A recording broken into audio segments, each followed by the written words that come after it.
Hi, this is Noma Dimitri from the Alpine Garden, and today in this video we're gonna scratch the surface a little bit on how you make a beautiful, always flowering flower bed. The basics are as following.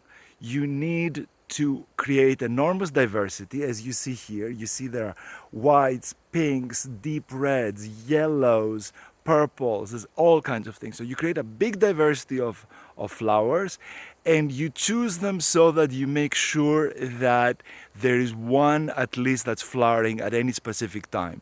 So this bed, for example, that you see how lush it is, it starts flowering early in the spring and it keeps flowering until late in the fall, because we have chosen flowers that come in successions. So the early spring flowers finish, late spring flowers start, early summer, late summer, early fall, late fall, and there's always something that's looking pretty.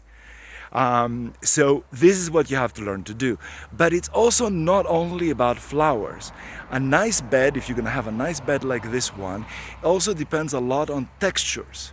So flowers, a plant is the flowers, but it's also the leaves, and it's also the stems, and it's also the way it looks. So the more diversity there is in these aspects of the plant, the better your bed will look. For example, I will give you an example. Mixed up in this particular bed, I have this little tiny Japanese pine with its pine needles, which look really good in front of these yellow flowers that come in, because it gives a different texture. I'll give you another example, even more pronounced. There is this here. This is a Bullseye Daisy.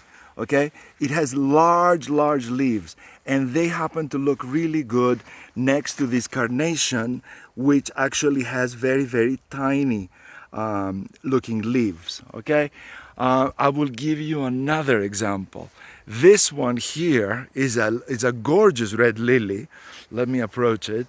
This is a gorgeous red lily, and it not only does it give these beautiful flowers that you see here, but it also has a different kind of leafage that looks like this, that's more shiny, and it contrasts very well with these, for example, that are very matte and they're not yet flowering, and they're the next thing to flower, because as I told you, what you want to achieve is a situation in which once one flower dies, another one comes up.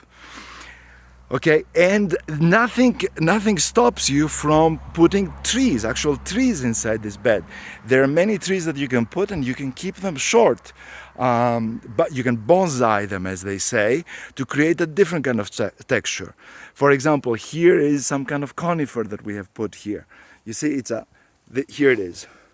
So you see, these are kind of conifer needles that are actually there, and this stays green during the winter as well. So you don't have, when the winter comes and the snow comes, your bed, of course, will not have any flowers whatsoever, but it will still have interesting textures by including some small conifers here that you can keep manageable by clipping them and keeping them in shape.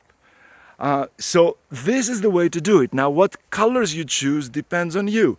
You may go with a particular pattern.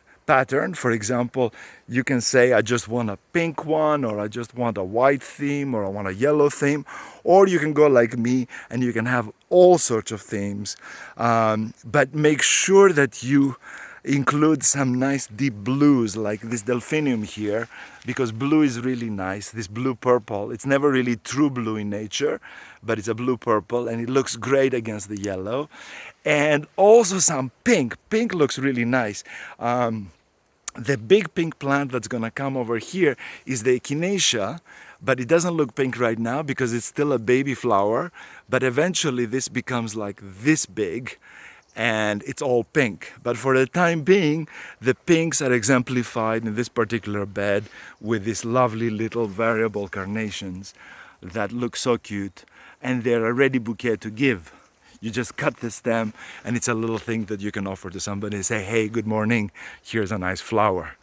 The yellows, of course, as you know, the yellow is the most obvious color in the garden, and it's the color that attracts the most attention. Painters have always used it, like Van Gogh, his sunflowers and whatever. As soon as there's yellow, the eye goes directly to the yellow. And in this particular garden, I have picked this very simple daisy-like yellow because it's pretty and because the stems are long and it stands over the rest of the bed. So anyway, these are the preliminaries to understanding how to think about making a beautiful bed. And I hope you enjoyed it, and I hope you enjoyed the bed, and I hope you like my videos. And if you do, please subscribe to my channel and hit like. Thank you, Noma Dimitri.